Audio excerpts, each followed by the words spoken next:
Hi guys, so I hope everything is going well with everyone. My hair looks crazy. I have to pick it out and all of that and get ready to head out.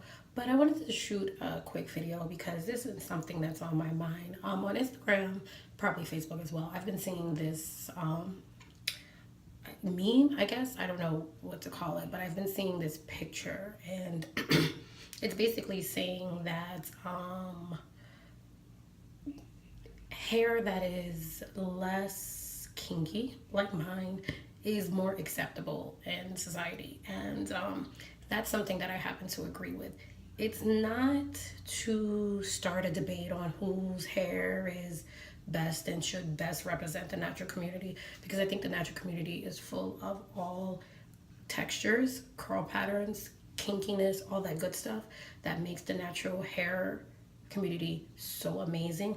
But I do feel that the kinkier version of natural hair is not represented as much and as often as those with a much curlier, wavier hair. Now, for me, I went natural years ago. I stopped counting after 6 years. And when I first went natural, I had no one to look up to, no one to look at and say, okay, this is what I do with my hair, this is what I do with my hair. So I went through a lot of trials and tribulations. My first few years of being natural, my hair grew extremely fast.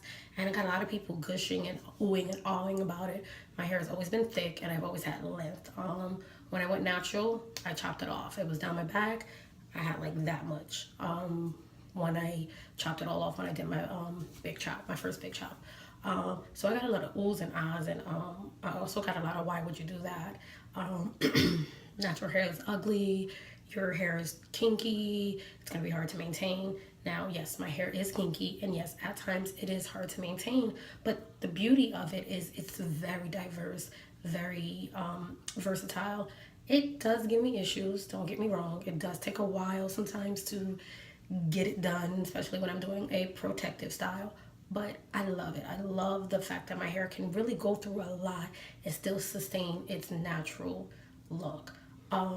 But in saying that, I was like many times in my journey, I was disappointed, I was let down, and I wanted to go back to being relaxed because I didn't have anyone to kind of look up to or to kind of get advice from for what to do to my hair, what to use, what not to use.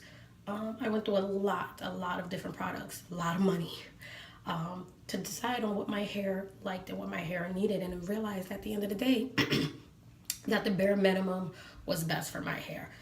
And that's just for me. I consider myself, I don't really kind of do the 4ABC thing or whatever, but if I had to choose, I would be on the lower side or kinkier side of 4C because my hair is extremely kinky. But I have learned to manage and maintain it. It's not desirable as much as those with looser curls are, but I love it. There was a point where I hated the compliments that I got on my hair because I felt like I only got it because of my length, which was longer than this, and my volume. My hair gets really big at times. And so I decided to cut it often. Right now my back is shaved, my sides are shaved or whatever. So I decided to kind of take control of that without shaving it completely off. And I then realized that I'm just being silly. Like I need to do what I want to do with my hair, with what I enjoy about my hair. I have friends that have looser curls, friends that are kinky just like me, friends that are kinkier than I am, and we all love our natural hair, and there's nothing wrong with any of those natural hair levels, if for lack of a better word. But for us to pretend as if kinkier hair is the less desirable in society and social media, it makes no sense. The reality of it is when people desire that natural hair look, they desire that looser, wavier, curlier curl pattern versus the kinky, not so much of a curl.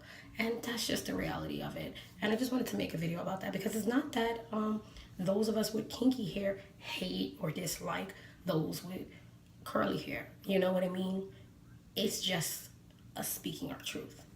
It's just what we've experienced. It's just what we see. And even as wide as the natural hair movement is, it is still few and far between. You have those kinky girls with long hair, or you have those kinky hair girls with those tapered looks. But that in the middle where I fall at right now, you really don't see a lot of.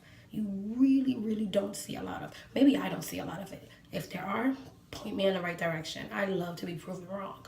But the reality of it is, you either have a short, tapered look or really long, kinky hair. There's really no in the middle. And it's kind of sad because there are some girls like me who prefer that medium look. And for me, my hair can grow longer, but I prefer for it not to because it's harder to maintain and I just really don't have time. I barely have time to take care of what's on my head. So yeah, that's kind of really all I wanted to make this video about. I've been thinking about it for a while and just thought I would like put it out there. I want to start a conversation. So if you have anything to say, I don't want to argue. It's not really necessarily a debate. It is just a conversation to enlighten those that may not understand, why people may feel like that who are on the kinkier side.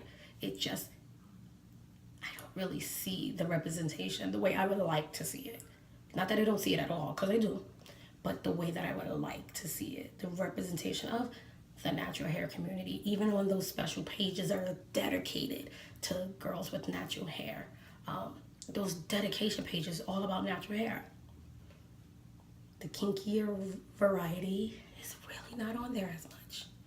Really isn't. So that's all. I need to finish getting ready, fluff this out, and call it a day. Hopefully, call it a day. I don't know what's going on with my voice. I don't know what's going on with my talking, but pardon me. Have a wonderful day.